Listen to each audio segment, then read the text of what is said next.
Hi guys, and welcome to my channel, Changing Phases Tarot. I'm so happy to have you here with me today. Now today's reading is going to be a general reading for all of the signs for the month of August 2020. For the main spread, I'll be using the Crystal Visions Tarot deck. Just doing the Celtic Cross spread. If I need to clarify anything, I'll use the Harmonious Tarot.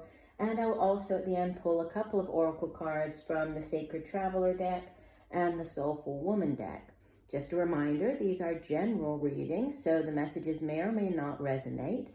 The only way to get a truly personalized reading will be to order a private reading from me. If you're interested in doing that, all of the information can be found in the description box below this video. All right, so I will stop for now and we'll see each of the signs in a second for the individual reading. Hi Virgo, hope you're doing well. I'm here to get into your reading. I've already shuffled off camera just to save a little bit of time. Okay, so we'll lay the spread. If I need to clarify, I have the Harmonious Tarot deck here, and then we'll pull the two oracle cards at the end. Okay, so what does August have in store for Virgo? We have at the bottom of the deck, the Queen of Pentacles. So obviously this is earth energy. So this could be the energy that you are taking on during the month, right? You very much in your element here. If not, this could be somebody who you're dealing with, right? Somebody who's important. I was just looking underneath and we have the King of Cups as well. So some of you might be also dealing with an older water sign individual. Could be a father figure, Scorpio, Pisces, or Cancer. But going back here to the Queen of Pentacles, as obviously an earth sign, right? This is your energy here. So she is the ultimate, the ultimate in earth energy. As the queen, she has mastered her particular suit. She is the real earth mother, and she's very resourceful. She's good with money, right? She's good at making money, good at holding on to money, investing money. She's also very resourceful in the sense that, if times are a little hard, then she knows how to make things work, right? She knows exactly what to do, very resourceful, and she's a very grounded, very stable type of figure. She's also very caring, right? She loves taking care of her family, whether these are children or fur babies, right? So she's all about the taking care of those around her, her home. And also as the Queen of Pentacles, she knows how to make money, right? She's good at owning her own business. If she works for a company, she's good at, moving up the ranks. She's a very, very capable, very astute queen. Ooh, at the center of your reading, you have big changes. You have the Major Arcana, number 10, Wheel of Fortune. Okay, and it's being crossed by the Nine of Wands. So what could help or hinder the Wheel of Fortune is the Nine of Wands. So the Wheel of Fortune, very karmic energy, right? And it's all about cycles and, one cycle ending, another one beginning. Tens in the Tarot are endings. They're endings of a cycle. And as this is a Major Arcana, it's the ending of a significant cycle in your life. And if for some reason you've been on sort of the downswing of the wheel, if things have been difficult for a while, now things are changing, right? The wheel is turning, it's on the upswing, and so things are improving for you. So a major change coming in for you. And this can play out in many different ways. Obviously, with so many people watching, this could be the end of, a cycle in a relationship. This could be the end of a cycle in your work environment, right? Or just in general in your life. So we'll see how the rest of the spread, what other cards can give us some greater insight into this Wheel of Fortune. But with the Nine of Wands helping or hindering it, this is a card of being slightly on the defensive. This is a card of possibly needing to handle one last task, one last thing before this cycle ends completely. Because obviously the 10 of Wands would be the end of the cycle in the suit of Wands. So this is, it's like you're nearly there, and you can see that, she looks tired. She's sitting there. She looks as though she is just resting, but it's more than that, right? Yes, she's resting in order for her to, get up the energy to make it to the 10 of Wands, but she's planning, right? She's still on the offensive here, right? On the defensive, I should say. Just in case, right? Just for whatever might happen. And so there is this sense of, okay, one last hurdle to jump over, one last thing that I need to do before I can close out this cycle. Now, at the foundation, in the deep past, you have the beautiful Four of Wands. So this is sometimes referred to as it's the marriage card. It's the happy home life card. It has to do with home. This can be, buying a home, moving home. Fours in the tarot also speak of stability, right? Of structure and foundation. And it can be, for some of you, this can represent marriage. So there could be this, this is in the deep past. So there could have been something to do with the house. Possibly there was, either buying the house or selling the house. Because we do have this Wheel of Fortune with all the changes. So if this is to do with buying or selling a house, there might be, one last thing that you have to do with as far as paperwork goes in order to finalize it, right? But it's a good card, right? It's a card of celebration. It can represent celebrating a marriage or, that type of energy as well. We have another celebration card in the recent past, the Three of Cups. So this is, leading into the month of August. So looking at days, weeks, just leading into August. It's a card of celebration. The cup suit it's about feelings, emotions, relationships. And this one in particular is about, gathering together with friends, celebrating something with those friends. It can be as simple as, meeting up for a drink or just getting together to talk or go out. Or it can be something as significant as celebrating the news of a pregnancy, celebrating the birth of a child, celebrating an engagement, a wedding. This could be a wedding reception, right? So, but it's definitely a card of celebration. Crowning you have another three. This is the Three of Pentacles. And the Three of Pentacles, more than anything, it's a card of planning for the future. This is you've reached a certain milestone. You've moved up, right? You've grown from the Ace of Pentacles, made it through the Two of Pentacles. Now you're at the Three. So, there could be some type of short-term or, initial goal that has been reached that you've been working on, but then you're also planning. You're thinking about the future. How can I grow this Three of Pentacles into, a 10 of Pentacles? What is it that I need to do? Sometimes this card can represent teaming up with other people, because you see that there are 2 people on the card, so they might need to partner up with a third person in order to to progress with whatever this goal is of theirs. In the near future, you have the Page of Wands. So Wands energy is fire, and fire energy deals with it can be the work that we do, it's projects that we're involved in, but it's also, our drive, our ambition, our passion and excitement for those things that we do. The pages in the tarot are usually younger energies, right? So this could be, if this is, as a court card, it could be a person. So if this is a person that you're dealing with, this page would typically be either a child of yours, could be just a younger fire sign individual, Sagittarius, Aries, or Leo. But this individual is usually very, has great vision as far as, is very creative, very good at thinking outside of the box. If there's like a new project or, something new that needs to get started, this person is great at coming up with those exciting ideas. It's, a new ad campaign, or it's a new way of doing something, a new way of interacting with clients. This person is very good at that, very, you know, has great ideas. It can also be news, right? Pages do bring in news in the tarot. Knights are the ones who typically bring in the offerings. Pages typically bring news. So this could be news about a new job. This could be news about a project. You know, and it's very exciting. You feel very excited about it, very happy.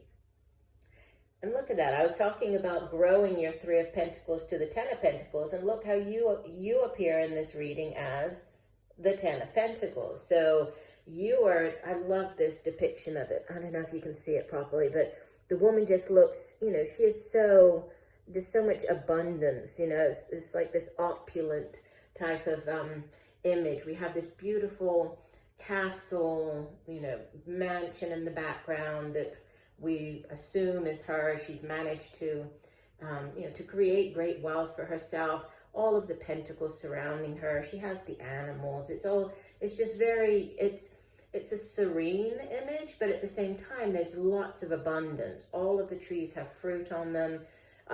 Everything is very green, very lush. So it's, you know, it's all here. It's all about having reached that, you know, that 10, the end of this one particular cycle. Sometimes the Ten of Pentacles can represent like an inheritance type money coming in for some of you, because you know, to get to the Ten of Pentacles, you don't get to that level overnight. So we think of it as inheritance in the sense that it's been handed down from, you know, one generation to the next. So there could be some type of inheritance. Could be something to do maybe for some of you with a house, right? There could be some type of property involved in this inheritance. And then we have in your surrounding more pentacles. Seems to be quite a lot of pentacles in your spread, right? I guess makes sense, you're an earth sign. We have the Seven of Pentacles surrounding you. So this is either, you know, in your environment or possibly how others view you. And this is also, you know, similar to the Three of Pentacles in the sense that this woman is still planning for the future. She's also taking stock of what she's achieved. You can see that, you know, she has this basket full of fruit on her lap. She has all of the pentacles on the tree. So to get to the Seven of Pentacles, she's put in the effort, right? She's planted the seed for this tree. She's watered it. She's waited for the tree to give her fruit, to bear fruit. And now she has that. She's been able to pick it. She has the basket. And she's thinking, you know, what is it that I need to do to get me from the 7 all the way up to the 10? If I continue kind of on the same path that I'm on, doing what I'm doing, will that get me there? Or do I need to change something? Do I need to do something differently? So there's a taking stock of, you know, of something here, right? Of your finances, the work that you do, right? Your possessions. There's something that you're evaluating. And in your hopes and fears, you know, you're hoping here. This is the Six of Swords. It's one of the transitional cards, right? The Eight of Cups, Six of Swords. They're transitioning out of one phase into the other. And with this Wheel of Fortune at the center of your reading, that also speaks of, you know, of change, of obviously you don't go kind of from one cycle to the next. There's this transition.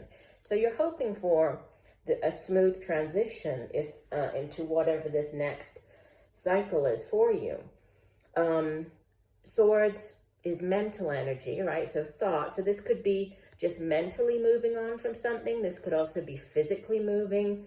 In this deck, it doesn't depict it like that, but in the traditional tarot deck, it shows there's a woman and she's sailing away. There's somebody rowing the rowboat and taking her out of the choppy waters into calmer waters.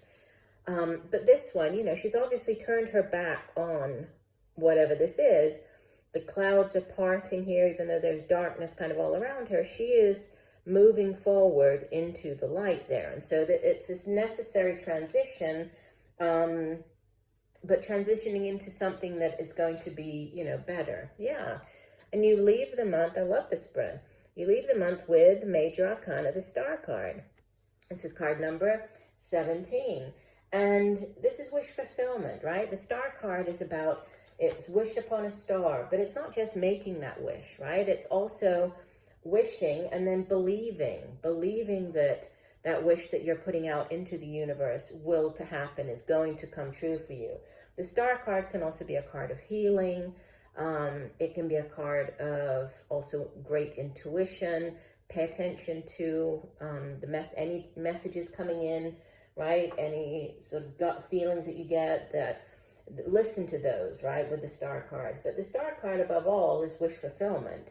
So whatever this brand new cycle is, and this could, I see this reading is more general, looking kind of in general more towards career. But if this were, in a more of a relationship, I could see there's celebration.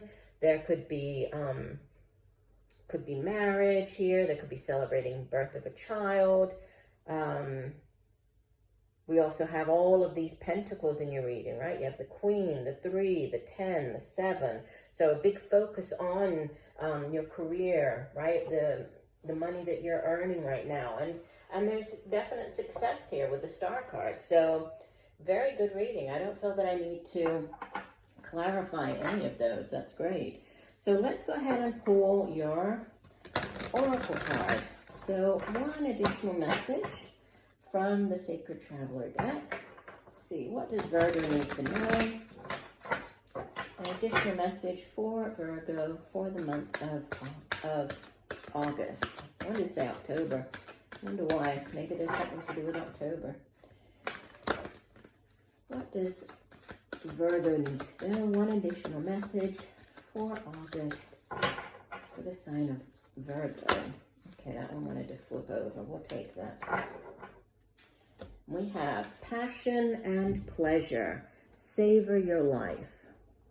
And we have this beautiful scene with the full moon and people dancing, rejoicing, right? And we did have here in this deck, we have the rejoicing underneath the moon, right? And we have the 3 with the full moon.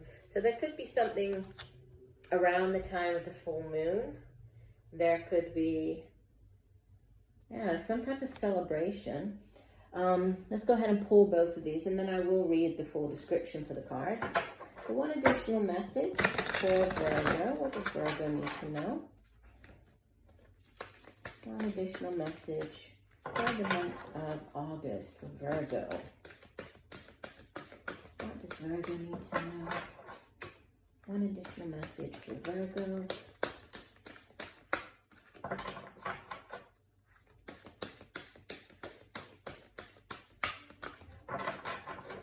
Okay, we'll do one last shuffle and divide the deck. And you have in the flow. When I'm in the flow, magic happens. And this is card number 29. So let me put that there. So let's start off with the in the flow card. Okay, and this one says, when I'm in the flow, doors open and lights change to green before me. When I'm in the flow, I relax and am guided in ways I hadn't thought of. Each step, each person, each connection is revealed to me. When I'm in the flow, a cosmic yes mirrors the yes from within my heart, and magic happens. But if I find myself pushing for what I want, if I find I am dissatisfied or frustrated, I may be out of flow. To rediscover my inner flow, I stop and notice any resistance I am experiencing. Outer resistance may be universal feedback telling me no or not now. Or inner resistance may be my own deeper knowing that no, this isn't right. Then an opening can occur, a small crack in my thinking that reveals something new, and I get back into the flow, trusting that the flow is taking me where I need to go. Yeah, and definitely with this, with the star card, right? The star card here is your outcome. I mean, the star can, like I was saying, it is a very sort of intuitive card as well. So there is this, this need to listen, to have this positive outlook, and to be flow. I mean, you can see that she's pouring she's pouring water out of the cups here, right?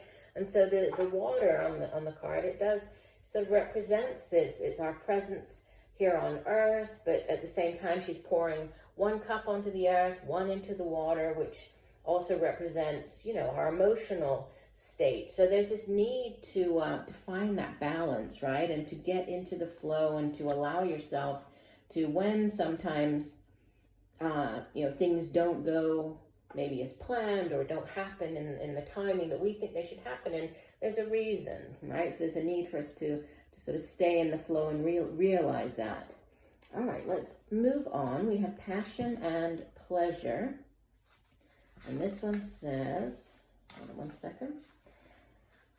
Find joy in the moment. No matter what is occurring in your life, if you simply focus on what is splendid, wonderful, and pleasurable in the moment, everything improves. Live deliciously, love often, and live fully. Cherish your friendships. Fill your life with the people, experiences, and places that give you delight and joy. Let go of those people and things that don't appreciate or empower you. Give yourself permission to be happy. The sacred traveler wants you to know, when the traveler meets a band of gypsies, the traveler stops to dance into the early morning hours. Sometimes we get so caught up with wondering what's around the next bend and worrying about our current challenges that we forget to focus on what's great in the moment. You're not meant to simply work hard and be diligent and practical. Embrace pleasure wherever you are. Allow your senses to be satiated. Find and explore the beauty around you. You don't need to suffer to grow. You can grow spiritually by leaps and bounds through joy. Dance, eat well, and drink well. Share joy wherever you can. So that's, you know, I think that's a great message about being present, right? That's really what it's all about savoring the moment, being present, understanding that, you know, you cannot dwell in the past no longer exists, and the future has yet to arrive. So it's all about enjoying the present moment here. But it looks like a great month for you. So I do hope that the messages have helped. I thank you for joining me today. I look forward to reading for you again, and just know that I'm sending you much peace, love, and light for a wonderful August. Bye for now.